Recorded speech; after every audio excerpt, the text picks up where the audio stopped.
সনাতন ধর্মে এমন কিছু বৃক্ষ রয়েছে যেগুলো শুধু গাছ হিসেবে নয়, দেবতাদের আশীর্বাদ ধন্যরূপে হিসেবেও সম্মান করা হয়। সেই পবিত্র বৃক্ষগুলির মধ্যে অন্যতম হল বিল্ব বৃক্ষ, অথবা আমাদের সকলের পরিচিত বেল গাছ। আপনি কি কখনো ভেবেছেন কেন মহাদেবের পূজায় বেল পাতা এত অপরিহার্য? কেন শাস্ত্রে বেল গাছকে সৌভাগ্য, পবিত্রতা এবং সমৃদ্ধির প্রতীক বলা হয়? আর বাস্তুশাস্ত্র অনুযায়ী বাড়ির সঠিক স্থানে একটি বেলগাছ থাকলে জীবনে কী ধরনের শুভ পরিবর্তন আসতে পারে? আজকের এই বিশেষ পর্বে আমরা জানব। বন্ধুরা, আজকের ভিডিওতে আমরা জানতে পারবো বেলগাছের পৌরাণিক মাহাত্ম্য, কেন মহাদেবের সবচেয়ে প্রিয় পত্র হলো বেলপাতা, কেন বেল ফলকে শ্রীফল বলা হয়, বাস্তুশাস্ত্র অনুযায়ী কোন দিকে বেলগাছ লাগানো সবচেয়ে শুভ, প্রতিদিন কিভাবে বেলগাছের পুজো করলে শিব ও দেবী লক্ষ্মীর আশীর্বাদ লাভ হয়, কোন দিন বেলপাতা তোলা উচিত নয় এবং শাস্ত্রীয় কারণ কি। এছাড়াও জানবো বেলগাছের কয়েকটি আয়ুর্বেদিক গুণ ও প্রচলিত আধ্যাত্মিক উপায়। তাই অনুরোধ করব ভিডিওটি একদম শেষ পর্যন্ত দেখুন, কারণ শেষের অংশে এমন কিছু গুরুত্বপূর্ণ শাস্ত্রীয় তথ্য জানানো হবে যা অনেকেই জানেন না। ভিডিওটি শুরু করার আগে ভগবান মহাদেবের আশীর্বাদ কামনা করে কমেন্টে একবার লিখুন হর হর মহাদেব। ভিডিওটি ভালো লাগলে একটি লাইক করবেন, আপনার পরিবার ও বন্ধুদের সঙ্গে শেয়ার করবেন। আর যদি আমাদের চ্যানেলে নতুন হয়ে থাকেন তাহলে এখনই সাবস্ক্রাইব করে পাশে থাকা বেল আইকনটি অন করে রাখুন, যাতে ভবিষ্যতে এই ধরনের আধ্যাত্মিক ও শাস্ত্রভিত্তিক ভিডিও সবার আগে দেখতে পান। চলুন এবার শুরু করা যাক। প্রথমেই আমরা জানব যে বিল্ব বৃক্ষ অথবা বেল গাছের পবিত্র ইতিহাস ও মাহাত্ম্যের আলোচনা। ভক্তবৃন্দ, আমাদের সনাতন ধর্মে প্রকৃতিকে ঈশ্বরের প্রকাশ হিসেবে দেখা হয়, তাই বহু বৃক্ষকে দেবতাদের আবাসস্থল এবং পূজনীয় বলে সম্মান করা হয়েছে। সেই পবিত্র বৃক্ষগুলির মধ্যে বিল্ব বৃক্ষ বা বেল গাছের স্থান অত্যন্ত বিশেষ। শাস্ত্রকারদের মতে বেল গাছের প্রতিটি অংশ, পাতা, ডাল, কাণ্ড, মূল, ফল সবই পবিত্র। এই কারণেই যুগ যুগ ধরে শিব পুজোয় বেলপাতার ব্যবহার অপরিহার্য হয়ে উঠেছে। বেলপাতার তিনটি পত্রকে শুধু একটি পাতার তিনটি অংশ হিসেবে বলা হয় না, এগুলিকে ত্রিদেব অর্থাৎ ব্রহ্ম, বিষ্ণু ও মহেশ্বরের প্রতীক হিসেবে ব্যাখ্যা করা হয়। আবার অনেক আচার্য বলেন এই তিনটি পত্রে মানুষত্বের রজ এবং তম এই তিন গুণের প্রতীক, অর্থাৎ একটি সম্পূর্ণ বেলপাতা ভক্তের মন, বুদ্ধি ও আত্মার ঐক্যকে প্রকাশ করে। এই কারণেই ভক্তি ভরে একটি অক্ষত বেলপাতা মহাদেবের চরণে নিবেদন করা অত্যন্ত শুভ বলে মনে করা হয়। কিন্তু প্রশ্ন হলো, কেন বেলপাতা মহাদেবের সবচেয়ে প্রিয়? এর উত্তর লুকিয়ে আছে এক বিখ্যাত পৌরাণিক ঘটনায়। এটি হলো সমুদ্র মন্থন। দেবতা ও অসুর যখন অমৃত লাভের উদ্দেশ্যে ক্ষীরসাগর মন্থন করেছিলেন, তখন অমৃতের আগে সমুদ্র থেকে বেরিয়ে আসে এক ভয়ঙ্কর বিষ, যার নাম হলাহল। সেই বিষের তেজ এতটাই প্রবল ছিল যে মুহূর্তের মধ্যেই সমগ্র সৃষ্টি বিপদের মুখে পড়ে। দেবতারা তখন মহাদেবের শরণাপন্ন হন। সকল প্রাণী ও সৃষ্টি জগৎকে রক্ষা করার জন্য ভগবান শিব নিজের কণ্ঠে সেই হলাহল বিষ ধারণ করেন। বিষের প্রভাবে তার কণ্ঠ নীলবর্ণ ধারণ করে, আর সেই থেকেই তিনি নীলকণ্ঠ নামে পরিচিত হন। কিন্তু বিষ ধারণ করার পর মহাদেবের শরীরে অসহনীয় উত্তাপ ছড়িয়ে পড়ে। দেবতারা গঙ্গা জল দিয়ে তাকে শীতল করার চেষ্টা করেন, কিন্তু তাতেও সেই জ্বালা পুরোপুরি কমে না। ঠিক সেই সময় একটি পবিত্র উপায়ের মাধ্যমে মহাদেবের কষ্ট লাঘব হয়, আর সেই ঘটনাটির পর থেকে বেলপাতা চিরকালের জন্য শিব পুজোর অবিচ্ছেদ্য অংশ হয়ে ওঠে। সেই অলৌকিক ঘটনায় এবার আমরা জানব। বন্ধুরা, কেন বেলপাতা মহাদেবের সবচেয়ে প্রিয়? ভক্তবৃন্দ, সমন্ত্র মন্থনের সময় হলাহল বিষ পান করার পর মহাদেবের শরীর যে ভয়ঙ্কর উত্তাপ সৃষ্টি হয়েছিল তা দেখে দেবতা, ঋষি এবং সকল লোক গভীর উদ্বেগে পড়ে যান। প্রথমে তারা মহাদেবের জটাজুটে গঙ্গাজল অর্পণ করেন, যাতে সেই উত্তাপ কিছুটা প্রশমিত হয়। কিন্তু শাস্ত্রীয় কাহিনীতে বলা হয়েছে বিষের প্রভাব এতটাই তীব্র ছিল যে শুধু গঙ্গা জলে তা সম্পূর্ণ শান্ত হয়নি। তখন দেবতারা বিভিন্ন ঔষধি উদ্ভিদের সাহায্য নেওয়ার কথা ভাবেন। সেই সময় মহাদেব শিরে এবং দেহে অর্পণ করা হয় পবিত্র বেলপাতা। প্রচলিত বিশ্বাস অনুযায়ী বেলপাতার স্বাভাবিক শীতল প্রকৃতি ও ঔষধি গুণাগুণ মহাদেবের দেহের উত্তপ্ত প্রশমিত করতে সহায়ক হয়। সেই ঘটনার পর থেকেই বেলপাতা মহাদেবের অতি প্রিয় নিবেদন হিসেবে প্রতিষ্ঠিত হয়। এই কারণে আজও শিবলিঙ্গে জল, দুধ ও বেলপাতা নিবেদন করার প্রথা যুগ যুগ ধরে চলে আসছে। তবে শাস্ত্রে বেলপাতা অর্পণের ক্ষেত্রেও কিছু নিয়মের কথা বলা হয়েছে। পুজোয় সর্বদা অক্ষত, পরিষ্কার এবং 3টি পত্রযুক্ত বেলপাতা ব্যবহার করাই শ্রেয়। ছেঁড়া, শুকিয়ে যাওয়া বা পোকায় খাওয়া পাতা নিবেদন করার পরামর্শ দেওয়া হয় না, এতে মহাদেব রুষ্ট হন। এখানে আরেকটি বিষয় উল্লেখযোগ্য, আয়ুর্বেদে বেলগাছকে অত্যন্ত উপকারী ঔষধি উদ্ভিদ হিসেবে বর্ণনা করা হয়েছে।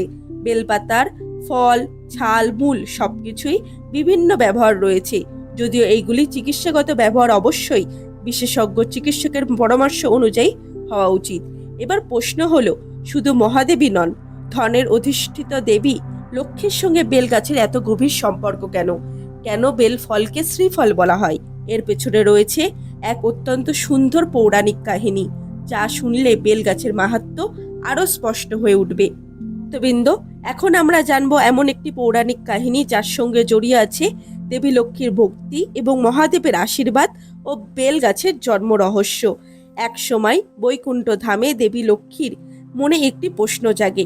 তিনি ভাবতে লাগলেন, আমি সর্বদা ভগবান নারায়ণের সেবা করি, কিন্তু সত্যিই কি আমি তার সর্বাধিক প্রিয়? নিজের এই সংশয় দূর করার জন্য তিনি ভগবান বিষ্ণুর কাছে প্রশ্ন রাখলেন। ভগবান বিষ্ণু মৃদু হেসে বললেন, হে দেবী, তুমি আমার অতি প্রিয়, কিন্তু যে ব্যক্তি আন্তরিক ভক্তি ভরে মহাদেবের আরাধনা করে সে আমার অত্যন্ত প্রিয় হয়ে ওঠে, কারণ শিব ও আমি ভিন্ন নই, আমরা একই পরম সত্যের দুই রূপ। ভগবান বিষ্ণুর এই কথা দেবী লক্ষ্মীর হৃদয় স্পর্শ করল। তিনি সংকল্প করলেন, এবার থেকে তিনি মহাদেবের কঠোর ভক্তি এবং উপাসনা করবেন।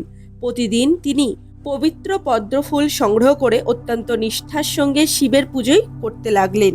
দীর্ঘ সময় ধরে এই নিয়ম একদিনও ভঙ্গ হলো না।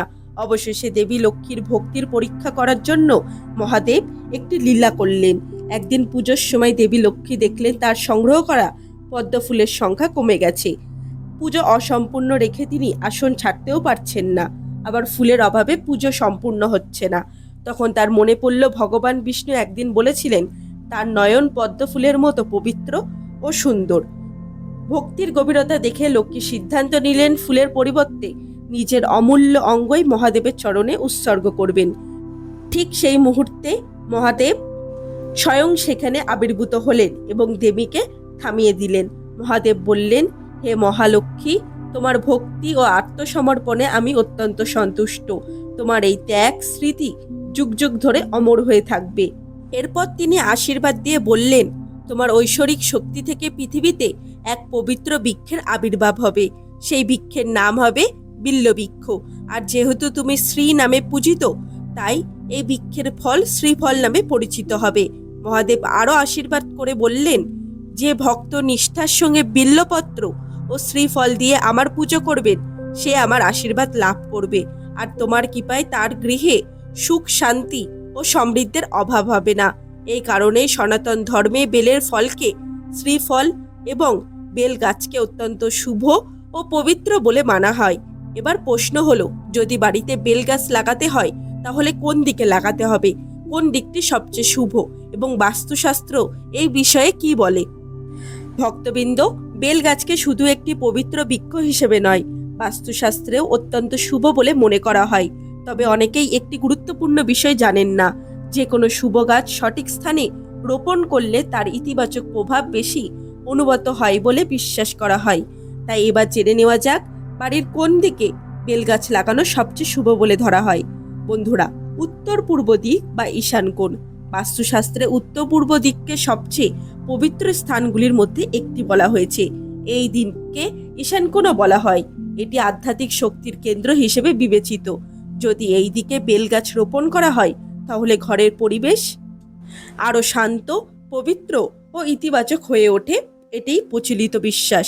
পরিবারে অকারণে অশান্তি, মনোমালিন্য বা উদ্বেগ থাকলে অনেকে ঈশান কোণে বেলগাছে রোপণ করার পরামর্শ দেন। অথবা উত্তর পশ্চিম দিক বা বায়ুকোণ। বাড়িতে উত্তর পশ্চিম দিককে বায়ুকোণ বলা হয়। এই দিকে বেলগাছ থাকলে পরিবারের সদস্যদের সামাজিক মর্যাদা, যোগাযোগ এবং কর্মক্ষেত্রে উন্নতির সুযোগ বৃদ্ধি পায় বলে বাস্তুশাস্ত্রে উল্লেখ করা হয়েছে। বিশেষ করে যারা ব্যবসা ও জনসংযোগমূলক কাজে যুক্ত তাদের জন্য এই দিকটি শুভ বলে বিবেচিত হয়। পূর্ব দিক। পূর্ব দিকে সূর্যোদয়ের দিক, আলো, শক্তি এবং নতুন সূচনার প্রতীক হিসেবে এই দিককে গুরুত্ব দেওয়া হয়। যদি বাড়ির পূর্ব দিকে বেলগাছ থাকে এবং সকালের সূর্যের আলো সেই গাছের ওপর পড়ে, তাহলে ঘরের পরিবেশ আরও প্রাণবন্ত ও সতেজ থাকে বলে মনে করা হয়। অনেকের বিশ্বাস এটি পরিবারের সদস্যদের মানসিক শান্তি ও ইতিবাচক চিন্তা ভাবনা বৃদ্ধিতে সহায়তা করে। বন্ধুরা, টবে বেল গাছ রাখার নিয়ম কি? বর্তমানে অনেকেই ফ্ল্যাট বা ছোট বাড়িতে বসবাস করেন। তাদের পক্ষে বড় বেল গাছ লাগানো সবসময় সম্ভব হয় না। সেক্ষেত্রে একটি টবে ছোট বেল গাছ লাগিয়ে উত্তর দক্ষিণ বা পূর্বমুখী বারান্দায় রাখা যেতে পারে। নিয়মিত পরিচর্যা ও পরিষ্কার পরিচ্ছন্ন বজায় রাখলেই সেই গাছও সমানভাবে শুভ বলে মনে করা হয়। বেল গাছকে পবিত্র মনে করা হয় বলে এর চারপাশে সবসময় পরিষ্কার রাখা উচিত। গাছের নিচে আবর্জনা, ভাঙা জিনিসপত্র আর নোংরা জল জমতে দেওয়া উচিত নয়। পরিচ্ছন্নতা পরিবেশকে থাকা গাছই ইতিবাচকের প্রতীক হিসেবে বিবেচিত হয়। বন্ধুরা, প্রচলিত বিশ্বাস অনুযায়ী বাড়িতে একটি সুস্থ এবং পরিচর্যাযুক্ত বেলগাছ থাকলে ঘরের পরিবেশ আরও পবিত্র ও ইতিবাচক থাকে। অনেক ভক্ত নিয়মিত বেলগাছের গোড়ায় জল অর্পণ করেন, প্রদীপ জ্বালান এবং মহাদেবের নাম জপ করেন। এটি তাদের ব্যক্তিগত সাধনা এবং ভক্তির অংশ। আবার অনেকে পরিবার বিশ্বাস করেন বেলগাছের পরিচর্যা করলে মন শান্ত হয়, ঈশ্বরের প্রতি ভক্তি বৃদ্ধি পায় এবং পরিবারের সৌন্দর্য বজায় রাখতে মানসিকভাবে অনুপ্রেরণা পাওয়া যায়। মনে রাখবেন, আধ্যাত্মিক উপায় ও বাস্তু সংক্রান্ত বিশ্বাস মানুষের ধর্মীয় ও সংস্কৃতির ওপর নির্ভরশীল। বন্ধুরা, আজকের ভিডিও এখানেই শেষ করলাম। আশা করছি ভিডিওটি থেকে আপনাদের সমস্ত তথ্য জানাতে পেরেছি। যদি ভিডিওটি ভালো লাগে তাহলে লাইক করবেন। এই ধরনের জ্ঞানমূলক ভিডিও আরও দেখতে আমার চ্যানেলটিকে সাবস্ক্রাইব করুন। দেখা হচ্ছে আবার একটি নতুন ভিডিওতে। ততদিন ভালো থাকবেন, সুস্থ থাকবেন। ধন্যবাদ।